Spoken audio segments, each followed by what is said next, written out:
ये इतना बड़ा धूर्त प्रधानमंत्री मैंने पूरी लाइफ में नहीं देखा। दलितों का पैर धोता है चुनाव के टाइम पे, और जैसे चुनाव निकल जाता है दलित पीटे जाते हैं, मूंछ रखने पर मार दिए जाते हैं, घोड़ी से चढ़ने पर उतार दिए। नारा लगता था Indira is India, India is Indira. उस इंदिरा की हस्ती मिट गई, तो ये फेंकू की हस्ती कहाँ रहने वाली है, ये बताओ। इस बार भी नारा लग रहा है मोदी है तो मुमकिन है।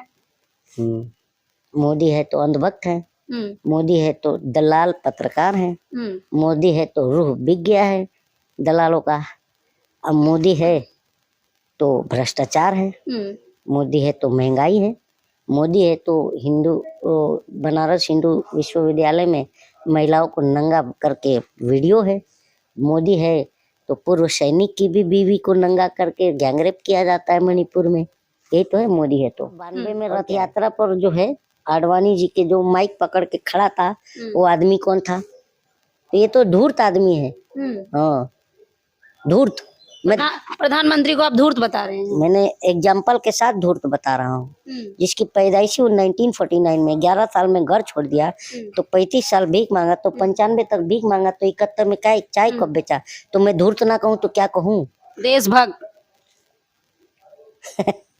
अंधभक्त को देशभक्त अंधभक्ति मानते होंगे, मैं तो देशभक्त क्यों मानूं? पाकिस्तान में बिरयानी चाट के आने वाले को मैं देशभक्त देश भर में राम मंदिर की चर्चाएं चल रही हैं, वहीं दूसरी तरफ बिल्किस बानो का मामला जोरों शोरों से चल रहा है। आपको क्या लगता है कि बिल्किस बानो मामले में जिस तरह से 11 अपराधियों को फिर से सजा सुनाई गई है, आपको क्या लगता है? कमेंट बॉक्स में जरूर बताएं, साथ ही साथ चैनल को सब्सक्राइब करें।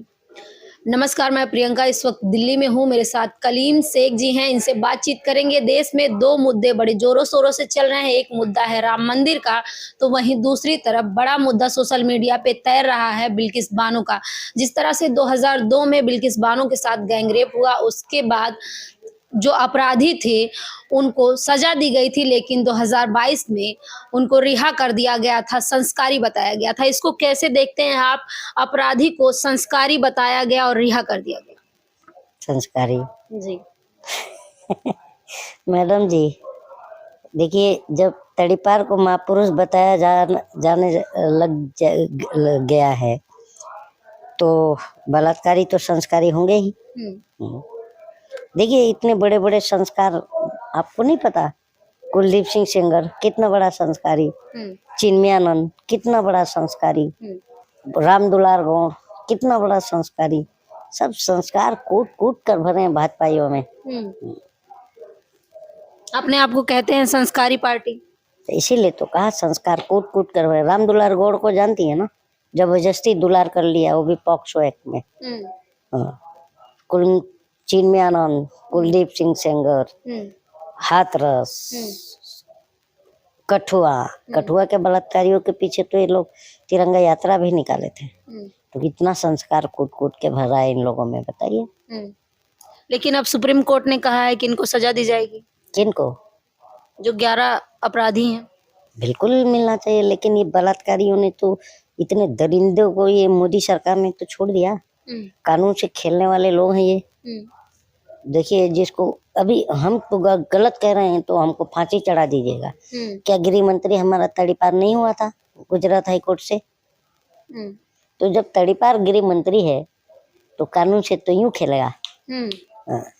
यानी कि गृह मंत्री कानून से खेल रहे हैं। 11 दरिंदों को छोड़ना क्या कहेंगी आप? बिल्किस बानो के 11 दरिंदों को छोड़ना। लेकिन अब सजा भी तो मिल रही है, अब उनको उम्र कैद की सजा सुनाई गई है। वो तो कोर्ट दे रहा है ना, सरकार ने तो संस्कारी बता के छोड़ दिया था। किसने छोड़ा था? बीजेपी सरकार ने छोड़ा था, नहीं छोड़ा था। तो ये सब चीजें हैं मैडम। मंदिर की बात कही जा रही है, 2024 का चुनाव है और तमाम जो शंकराचार्य हैं उनका कहना है कि ये धर्म का मुद्दा है, इसमें प्रधानमंत्री को नहीं पढ़ना चाहिए। बिल्कुल नहीं पढ़ना चाहिए। और जहाँ भी यज्ञ होता है, कोई मंदिर का उद्घाटन में यज्ञ होता है, तो जो भी पूजा में बैठता है वो अपनी पत्नी के साथ बैठता है। प्रधानमंत्री क्या मुंह लेके बैठेंगे, जरा ये बताइए। गलत कह रहा हूँ तो बताइए आप। गलत बात। तो क्या देश के प्रधानमंत्री नहीं पूजा कर सकते? आप हिंदू है ना जी। यज्ञ में कैसे बैठा जाता है बताइए? पति पत्नी बैठते हैं, पूजा करते हैं यज्ञ में, तभी संपन्न होता है। बराबर है। तो फिर इसका मतलब कि प्रधानमंत्री के साथ में कौन बैठेगा, पहली बात। और अब प्रधानमंत्री नहीं बैठ रहे हैं तो भक्तों की अम्मा जो है उनको बैठाइए, अंधभक्तों की। प्रधानमंत्री को युग पुरुष कहा जाता है, तमाम लोग महापुरुष भी कहते हैं। हम लूल पुरुष कहते हैं, क्योंकि उनका पूरा सिस्टम लूल हो गया है। समझ रही है ना। आज के इनका तो ऐसा हो गया है कि कोई अब माँ बाप अपने बच्चों का विकास नाम रखने से भाग रहे हैं। उन्हें नहीं विकास, सिर्फ नाम का विकास है। अयोध्या में विकास हुआ, उसको नहीं देख रहे हैं आप लोग? कौन सा विकास हुआ अयोध्या में? एयरपोर्ट बन गया, कि अडानी के लिए, जनता के लिए।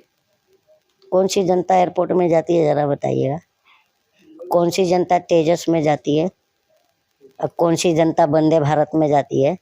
जनता को तो मार दिए, गरीबी हटाने का नाम पर गरीबों को हटा रहे हैं। बताइए, जो बंदा मजदूरी कर रहा है या जो बंदा सिक्योरिटी गार्ड की नौकरी कर रहा है, दिल्ली से, गांव से दिल्ली से आया है या और गांव से मुंबई जाता है, तो जब वो गांव जाता है ना तो उस समय उसके खून के आंसू निकलने लग जाते हैं कि क्योंकि उसको 3 टायर 2 टायर के सिवा कोई टिकट ही नहीं है।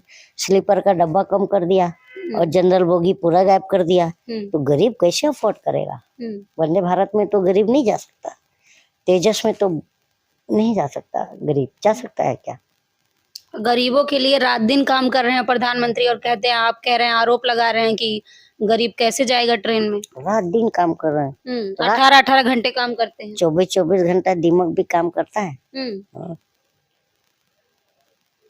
इसी देश की जनता के लिए परिवार त्याग दिया प्रधानमंत्री ने। मैं भी त्याग देता हूँ, बना दीजिए उनके जैसा फकीर मुझे। मेरे पास परिवार है, आप जानती है ना जी, है ना। मैं आज त्याग दूंगा। मेरे को भी 8.5 करोड़ का प्लेन दिलाओ, 30,000 रुपए किलो का मशरूम खिलाओ, 1.5 लाख का पेन दे दो मुझे, मेलबोर्न का पानी पिलाओ। आप भी चाय बेचिए, भीख मांगिए और उसके बाद जनता से वोट मांगिए। भीख मांगिए? भीख कब मांगा था इसने? प्रधानमंत्री ने। प्रधानमंत्री का बयान आप नहीं सुने? सुना हूँ। 1949 में पैदा हुए, अब बोले भाइयों बहनों मैंने 11 साल में घर छोड़ दिया, तो मतलब 1960 में छोड़ा होगा इसने घर, प्रधानमंत्री ने। और 35 साल भीख भी मांग लिया इस भिखारी ने, तो 1995 तक तो भीख मांग रहा था। तो पूछो इस नालायक से चाय कब बेचा, झूठे से। प्रधानमंत्री का बयान आता है कि ट्रेन के डिब्बों में चढ़ के, मैं भी ट्रेन में चढ़ के चाय बेचा हूँ। अरे तो मैं वही तो पूछ रहा हूँ, ये 95 तक भीख मांग रहे थे, तो ये बताइए 95 तक भीख मांगने वाले महाशय कि चाय कब बेचे? हाँ, 71 में बोले मैंने चाय बेचा था, तो अगर 1995 तक भीख मांगे तो 71 में चाय कब बेचे? और अगर चाय बेचा है तो भीख नहीं मांगा होगा। और ये 95 तक जब भीख मांग रहे थे तो 1971 में बांग्लादेश आजाद हुआ था, उसके लिए सत्याग्रह कौन किया था? हाँ, 87 में ईमेल भी कर लिया था, और 92 में रथ यात्रा पर जो है आडवाणी जी के जो माइक पकड़ के खड़ा था, वो आदमी कौन था? तो ये तो धूर्त आदमी है। हाँ, धूर्त। मैं प्रधानमंत्री को आप धूर्त बता रहे हैं? मैंने एग्जाम्पल के साथ धूर्त बता रहा हूँ। जिसकी पैदाइश 1949 में 11 साल में घर छोड़ दिया, तो 35 साल भीख मांगा, तो 95 तक भीख मांगा, तो 71 में क्या चाय कब बेचा? तो मैं धूर्त ना कहूँ तो क्या कहूँ? देशभक्त। अंधभक्त को देशभक्त अंधभक्ति मानते होंगे, मैं तो देशभक्त क्यों मानूं? पाकिस्तान में बिरयानी चाट के आने वाले को मैं देशभक्त कैसे मान लूंगा?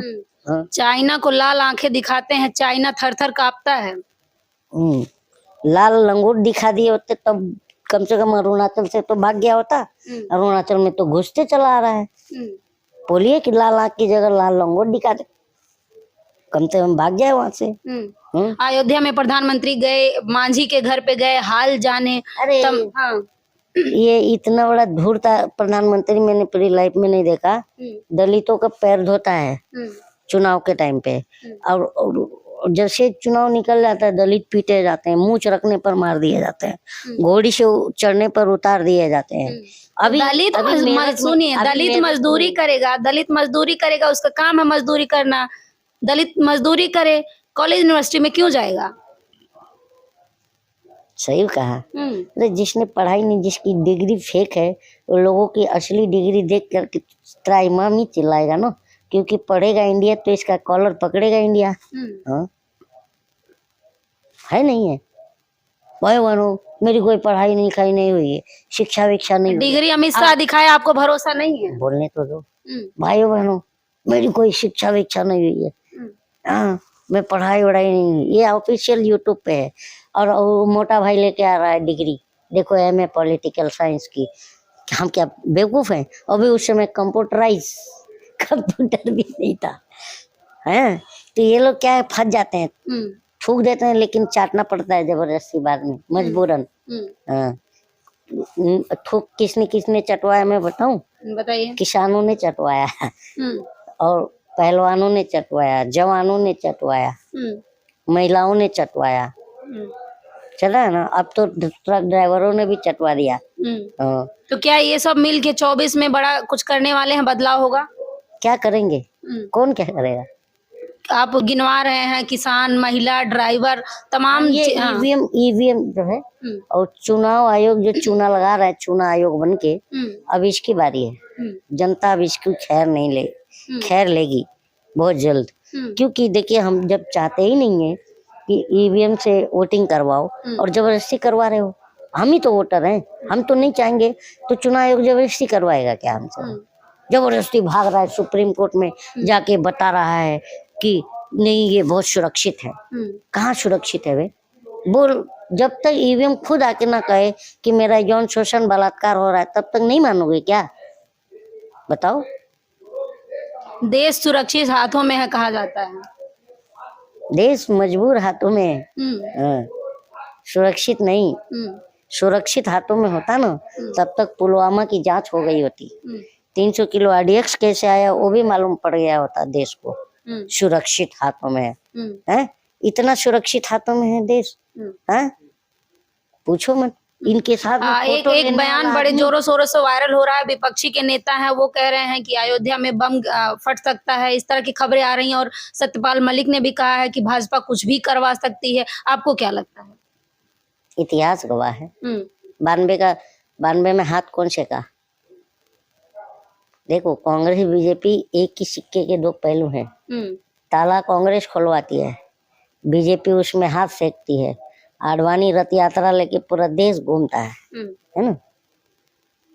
तो यही सब दोनों एक ही है। बीजेपी भाजपा कांग्रेस एक है, एक है।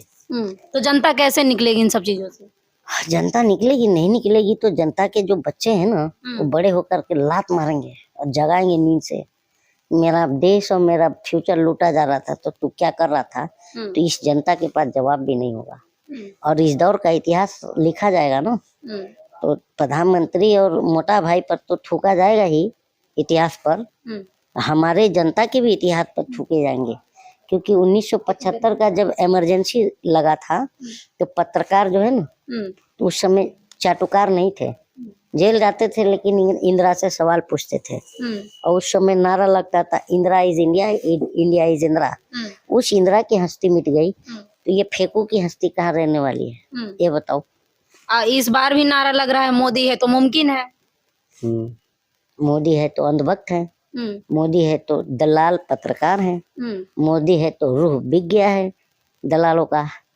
अब मोदी है तो भ्रष्टाचार है, मोदी है तो महंगाई है, मोदी है तो बनारस हिंदू विश्वविद्यालय में महिलाओं को नंगा करके वीडियो है, मोदी है तो पूर्व सैनिक की भी बीवी को नंगा करके गैंगरेप किया जाता है मणिपुर में। यही तो है मोदी है तो। और क्या है? मोदी है तो अच्छे दिन है, मोदी है तो कच्चे दिन है। जनता कच्चे में आ गई। कच्चा इतना फटा हुआ है कि जालीदार हो गया, साला हवा भी आ रहा है अंदर से, पता चल ठंडी लग रही है। हाँ, बताइए, जनता का हीटर भी ठंडा पड़ गया। मोदी है तो मुमकिन है। प्रधानमंत्री कह रहे हैं ना, जो राम को लाए हैं, अंधभक्त कह रहे हैं। अबे अंधभक्त तो जो राम को लाए हैं हम उनको लाएंगे। अबे नालायको, राम को कौन ला सकता है? जो मर्यादा पुरुषोत्तम भगवान थे। और ये जो लाने वाला है, इसकी खुद की मर्यादा नहीं है।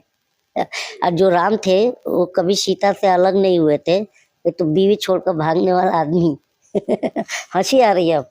और अभी बोलोगे व्यक्तिगत, व्यक्तिगत नहीं है। पूजा यज्ञ में बीवी के साथ बैठता है आदमी।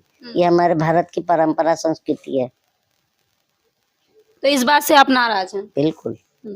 तो देखिए, कलीम शेख का कहना है कि प्रधानमंत्री को भी प्राण प्रतिष्ठा में पत्नी को साथ लेके करवाना चाहिए। तो आप देख सकते हैं हमारे साथ कलीम शेख हैं, उन तमाम मुद्दों पे बातचीत की है। जिस तरह से बिल्किस बानो का मामला चल रहा है, वहीं 22 जनवरी को देश भर की जनता को इंतजार है। जिस तरह से कहा जा रहा है कि दीपोत्सव होगा, प्रधानमंत्री जाएंगे, वहां पे प्राण प्रतिष्ठा की जाएगी, लेकिन शंकराचार्य जो है नाराज नजर आ रहे हैं। कह रहे हैं कि जिस तरह से प्रधानमंत्री चुनावी स्टंट कर रहे हैं, धार्मिक मामलों में प्रधानमंत्री को नहीं पढ़ना चाहिए। इस खबर पे आपकी क्या राय है, हमें कमेंट बॉक्स में जरूर बताएं।